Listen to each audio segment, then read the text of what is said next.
Sí, estamos en vísperas de lo que es el Día de la Samba, pero hay que hacer una aclaración, porque en realidad tenemos 2 días de la samba, y paso a explicar por qué. En realidad el día más conocido popularmente y por todos los folcloristas es el 7 de abril, ya, no más.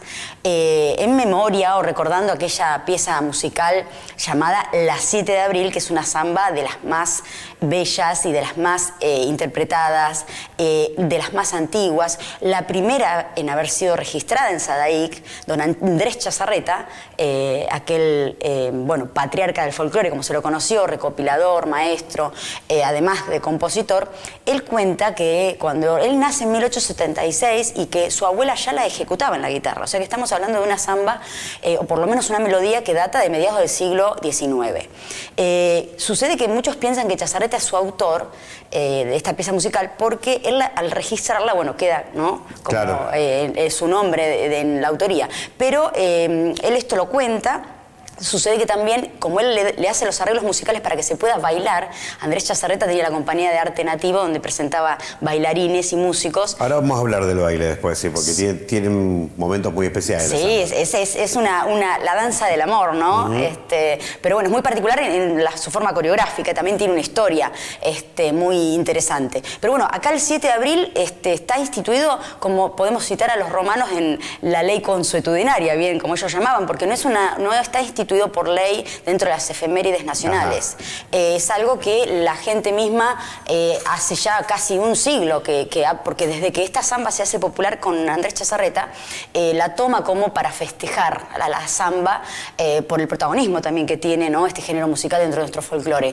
Ahora, yo te decía, hay 2 fechas. Sí tenemos dentro de las efemérides nacionales, por ley, instituido el Día Nacional de la Samba, que es el 29 de septiembre. Y es en memoria de 1917, data la fecha, que es el nacimiento de Gustavo Cuchi Leguizamón, maravilloso compositor salteño que junto con Manuel J. Castilla son autores de alrededor de 800 obras, muchas de ellas samba, la Pomeña, la Arenosa, la samba del Laurel, la de Valderrama, Si llega a ser tucumana, bueno, entre millones de piezas que podemos dar ejemplo. Entonces sí, en honor a él, a este compositor, se instituye el Día Nacional. Pero esto es una fecha que se instituyó hace poquito, en el 2012. Claro. En cambio, la del 7 de abril tiene más, ¿no? Claro, una tiene tradición, la otra se impuso por ley. Por ley. Conviven, ¿no? Pero bueno, es un dato curioso de tener 2 días de la samba, pero tienen que ver con esas particularidades que estamos contando. Ahora, vos me decías... Claro, quería que me cuentes un poco de esto, porque también la samba habla de otra época, ¿no? En donde vos, a la novia, ni hablar a la pretendiente, no la mirabas ni muy fijo, y la única oportunidad que había era esa danza en donde se enrollaba el pañuelo, donde no. Es una serie de gestualidades que hablaban de un romance. Es una danza de cortejo. En realidad la samba toma esta connotación romántica y de cortejo y de ser el momento donde se puede conquistar, ¿no?, a quien uno desea, porque bueno, si nos transportamos al siglo XIX, el único momento, la única posibilidad de conocer a alguien, de entablar un vínculo, era en los bailes, en las pulperías, en esos bailes de estancia o aún en los bailes de salón, según la región. Y esta danza, ya era muy reconocida desde fines del siglo XVIII, estamos hablando de 1790, ya hay registros de una danza similar. Nosotros, digamos, tenemos que tener un poquito de historia con respecto a que éramos virreinato del Virreinato, antes de ser del Río de la Plata, éramos virreinato del Alto Perú. Entonces teníamos mucha vinculación, mucha, ¿no?, conexión, y en Perú se bailaba una danza similar con trapos, ¿sí?, o pañuelos, después fue, ¿no?, el pañuelo el que se incorpora. Una danza que se llamaba Zambacueca, ¿sí?, o Zambacueca, por ahí los nombres varían en eso. Por eso hoy tenemos variantes de aquella danza en Chile, en Bolivia, en Paraguay, en Uruguay, en Argentina, todas con nombres similares. Estamos hablando de la pieza coreográficamente, ¿no?, de la danza. El principio de la cultura, esta fusión que se hizo entre lo nativo y lo europeo, vino de ese lado. Vino bajando desde Perú. Por eso las grandes capitanías y las gobernaciones estaban en La Rioja, estaban en el norte nuestro. Estaban en todo el norte, hasta Córdoba. Exacto. El foco estaba puesto en ese, justamente por esta administración de lo que eran las colonias en ese tiempo, ¿no? Y los virreinatos. Por eso nosotros tenemos mucho, por la conexión y el pasaje desde Chile. A nosotros nos entran entre, bueno, todas estas cuestiones culturales, mucho desde Chile. En Chile está la chilena, así llamada, que es una variante de esta samba cueca.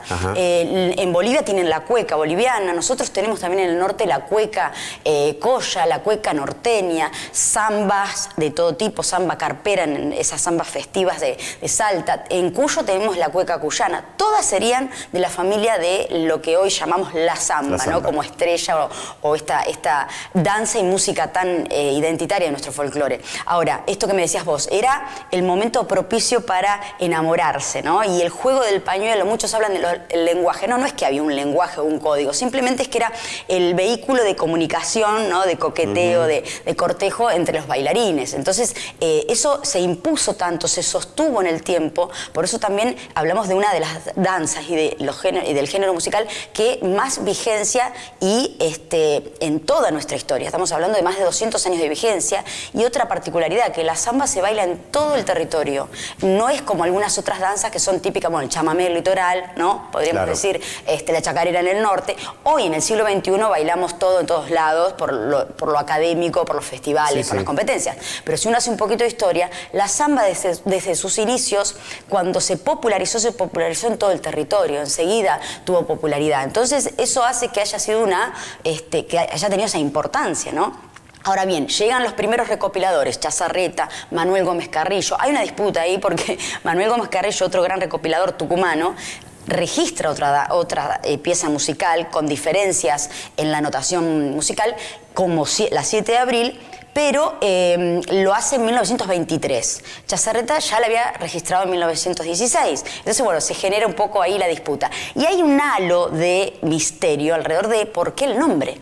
Porque nosotros, bueno, es una fecha, ¿no?, del calendario, pero en realidad no se sabe a ciencia cierta, porque como no tenemos tampoco registro de desde cuándo se toca, desde quién la compuso, era ya popular en el siglo, como te decía, XVIII y principio XIX, entonces hay toda una discusión. Algunos quieren hacer alguna asociación con fechas que han habido batallas o levantamientos en épocas de Rosas. Hay un levantamiento en contra de Rosas en Tucumán que fue un 7 de abril, pero el tema está en que la samba, la pieza musical, es solo musical, no tiene coplas. Claro. No tenía. Después, con el tiempo, hubo Domingo Lombardi fue uno, algunos otros compositores le hicieron coplas o versos para, ¿no?, agregarle esa melodía. Pero tradicionalmente no tenemos coplas, simplemente una pieza musical. Entonces también esto genera que sea no tan atractiva, tan vigente. O sea, y dentro de la danza, porque dentro de las composiciones musicales hay un montón de zambas bellísimas, pero es como vendría a ser el clásico, ¿no?, dentro de las piezas musicales. No, ¿quién no bailó la 7 de abril alguna vez, ¿no? Y bueno, tiene esa trascendencia. Yo creo que ese valor cultural, histórico, ese halo de misterio, como te decía, que la rodea, hacen que sea tan trascendente y que se haya elegido de manera totalmente espontánea que festejemos el 7 de abril, ¿no?, el Día de la Samba. Aunque todos los días son el Día de la Samba, porque no sabemos. Y más que dato, lo que hay es relato. Es relato, y es relato oral, que justamente de eso se valen nuestras tradiciones, ¿no? Por eso también hay un poco, yo siempre cuento esa anécdota, creo que en algún momento hablamos, cuando Yupanqui dice que cuando una obra se hace del pueblo y pierde, digamos, el protagonismo del autor, ese es realmente el valor que tiene la música, y en este caso también la danza, porque ya el pueblo la hace propia, ¿no? Y eso tiene un valor muy grande culturalmente hablando. Y es lo que ha pasado con la 7 de abril.